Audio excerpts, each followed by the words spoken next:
Sem dúvidas, a Rolex é a maior marca de relógios do mundo. No entanto, nem sempre foi assim. Em tempos passados, a Rolex foi alvo de piadas e ridicularizada, uma marca que parecia destinada ao fracasso. Mas o que a fez superar essa fase difícil e se tornar a líder incontestável no setor de relógios de luxo é exatamente isso que vamos descobrir hoje, mergulhando na emocionante história da Rolex. No pitoresco cenário da Baviera, nasceu um visionário cujo nome ficaria gravado na história da relojoaria: Hans Wilsdorf, o fundador da icônica marca de relógios Rolex. Hans nasceu em 2 de março de 1881, em Kulmbach, uma cidade encantadora na região da Baviera, Alemanha. Era uma época marcada por tradições, valores familiares e uma crescente revolução industrial. Hans nasceu no seio de uma família de classe média. Seus pais, Ferdinand e Anna Wilsdorf, eram conhecidos por sua dedicação à educação e ao trabalho árduo. Desde cedo, Hans foi inspirado pelo exemplo de seus pais. Ainda jovens, Hans descobriu sua admiração pela ourivesaria e relojoaria.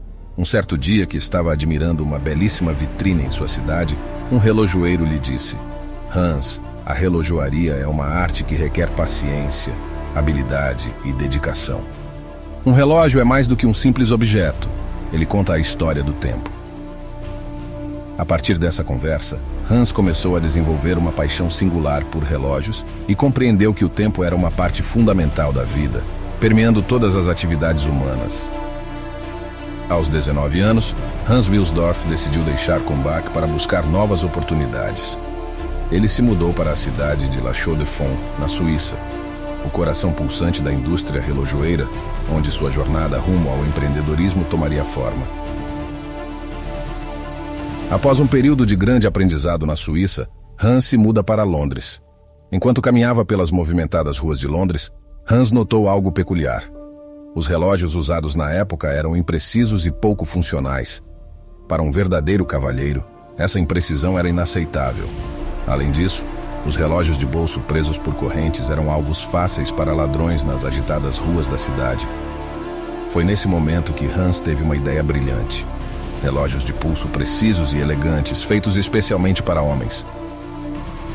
No entanto, o desafio era grande. Relógios de pulso eram considerados acessórios femininos na época, e a ideia de um cavalheiro usando algo semelhante a uma joia era estranha. Muitos duvidavam que fosse possível acomodar um mecanismo altamente preciso em um objeto tão pequeno como um relógio de pulso, mas Hans não se deixou abater pelos céticos. Com o apoio financeiro de Alfred, ele se lançou em uma maratona de experimentos e testes durante 45 dias, cujos detalhes somente os funcionários da Rolex poderiam relatar. Ao fim desse período, a grande conquista, os relógios de Hans receberam um certificado de precisão, algo nunca antes concedido a um relógio de pulso. Esse foi o primeiro grande marco da empresa rumo ao sucesso, mas Hans não parou por aí. Com o apoio contínuo de Alfred, ele prosseguiu suas pesquisas e experimentações. 4 anos de empenho, falhas e investimento resultaram em mais um passo em direção ao triunfo. O mecanismo do relógio recebeu a classificação A, reservada até então apenas a cronômetros marítimos. Foi nesse momento que Alfred viu que seu investimento valera a pena. A Rolex começou a gerar pequenos lucros, evidenciando o início de um retorno promissor. Nesse momento, algo muito importante estava prestes a acontecer. Os fundadores enfrentavam uma tarefa que determinaria o futuro da empresa: a escolha do nome. Eles precisavam decidir o quanto antes, pois o nome é o cartão de visitas. E Hans Wilsdorf, o gênio por trás do mecanismo único, perguntava-se constantemente qual seria o nome que seria adequado, simples e que refletisse a elegância do relógio. Em meio a tantas dúvidas, ele sai para refletir e por um momento uma voz em sua mente soa o nome Rolex. E ele entendeu que não poderia ser mais perfeito. E assim nasceu Rolex. O nome era objetivo, cabia perfeitamente na face do relógio e soava bem aos ouvidos. No dia 15 de novembro de 1915, a empresa Rolex foi oficialmente registrada. A partir daí, o sucesso estava mais próximo. Os relógios de pulso começaram a se tornar uma tendência entre os homens, e as pessoas passaram a realmente gostar da precisão de seus relógios em rodas de conversa. Enfim, a moda pegou. No entanto, a Primeira Guerra Mundial abalou o mundo e muitas empresas fecharam suas portas, foram destruídas ou redirecionaram suas atividades para apoiar o esforço de guerra. Isso era especialmente verdade para empresas que produziam itens considerados não essenciais. Os esforços precisavam se concentrar em demandas mais urgentes. Todos pensavam que a Rolex estava destinada ao fracasso, assim como muitas outras do ramo. Hans, no entanto, viu oportunidades onde outros viam dificuldades. Percebendo a dificuldade dos soldados em manusear os relógios de bolso em meio ao campo de batalha, ele adaptou os relógios de pulso para serem úteis no momento dos confrontos, impressionando a todos com sua eficiência e praticidade, conquistando dia após dia o mercado internacional e identificando seu público-alvo como soldados, pilotos e profissionais que precisavam de relógios práticos e confiáveis. A Rolex prosperou mesmo em meio à guerra. Em meio à ascensão de sua marca, se levantou uma questão de extrema importância. Hans era alemão e, por motivos de segurança, ele precisou deixar o país. Seu destino foi a Suíça, estabelecendo sua sede em Genebra, onde permanece até hoje. A mudança foi bem sucedida, mas novos desafios surgiram devido aos altos preços dos componentes após a guerra. Hans, em mais uma de suas atitudes geniais, decidiu resolver esse dilema produzindo os próprios componentes internamente, assim tornando a Rolex uma das poucas empresas que fabricam todos os elementos de seus relógios. Passando a tormenta da guerra, a Rolex voltou a intensificar suas pesquisas, e agora, com um objetivo ainda mais audacioso: criar o primeiro relógio do mundo resistente à poeira e à água. E como sempre, existiam aqueles que acreditavam fielmente que essa seria uma tarefa impossível. As investidas de marketing foram brutais, e ainda assim o grande público permanecia cético diante dessa proposta. Sua jogada de mestre foi quando conseguiram convencer um nadador inglês a usar o relógio enquanto atravessava o Canal da Mancha.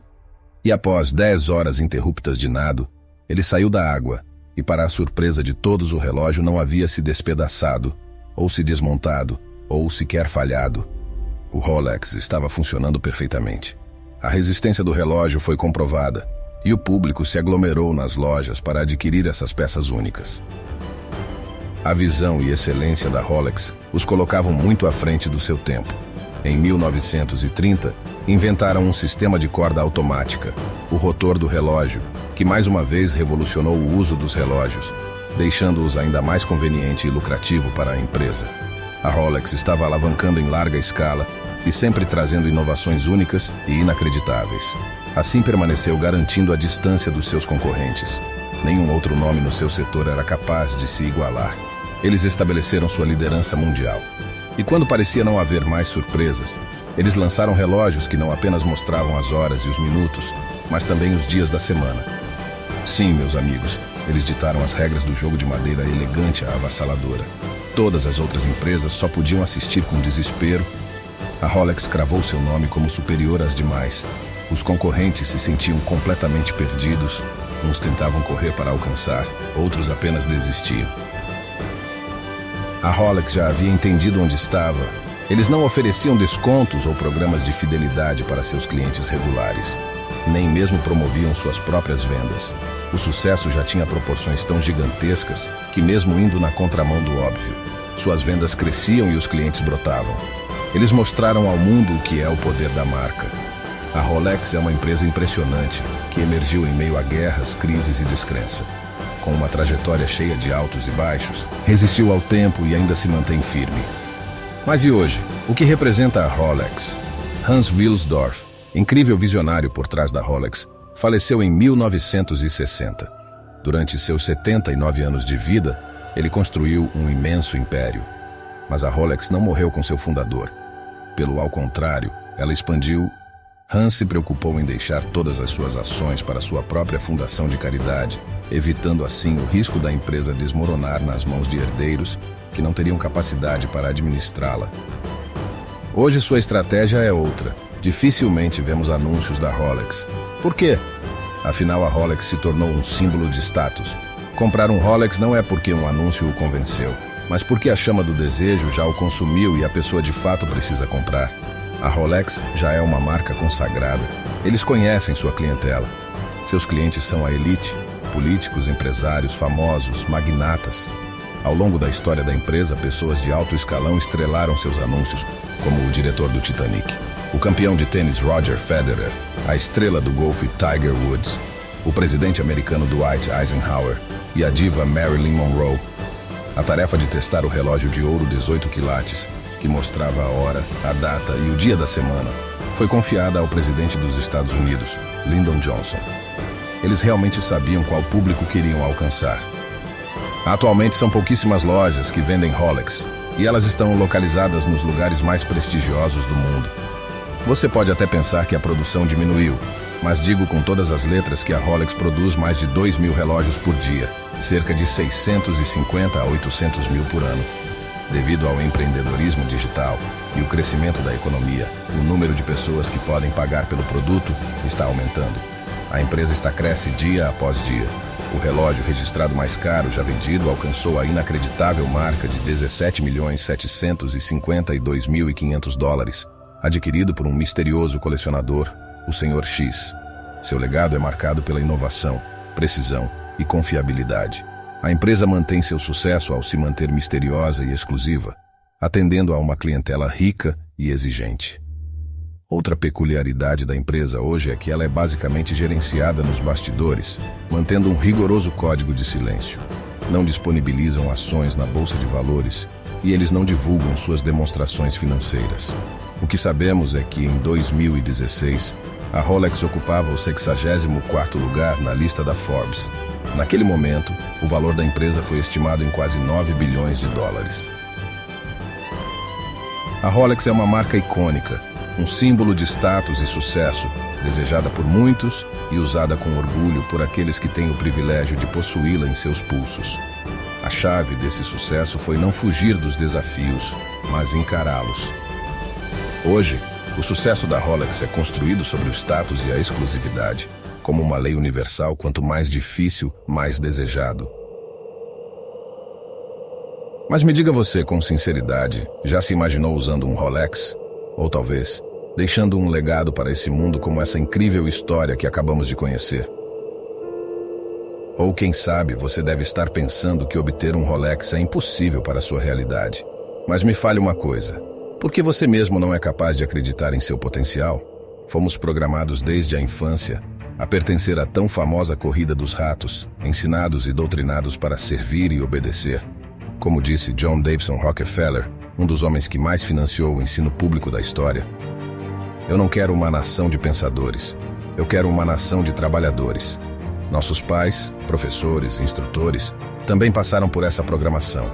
Mas hoje, nessa nova geração, com rios abundantes de conhecimento disponíveis por todos os lados, nos vemos diante do maior impasse já visto na história da humanidade.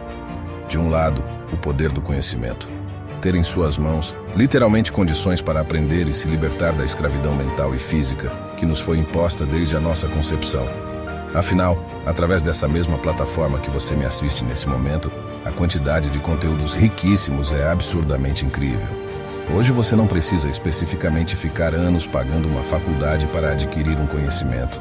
Você tem verdadeiramente ouro ao seu alcance e muitas das vezes de forma gratuita na tela do seu celular. E do outro lado, o que temos? A maior massa de pessoas bestializadas da história. Pessoas fúteis, vulgares, sem propósito, vendendo suas almas por likes.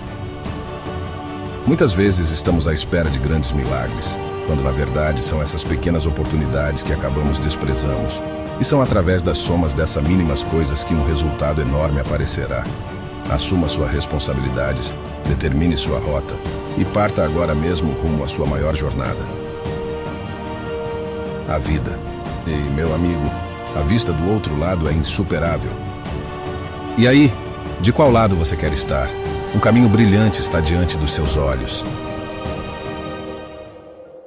Deixe suas reflexões nos comentários. E se esse vídeo te ajudou de alguma forma, então não deixe de se inscrever para mais conteúdo como esse. Espero ter acrescentado em sua vida. Foi um imenso prazer e até a próxima.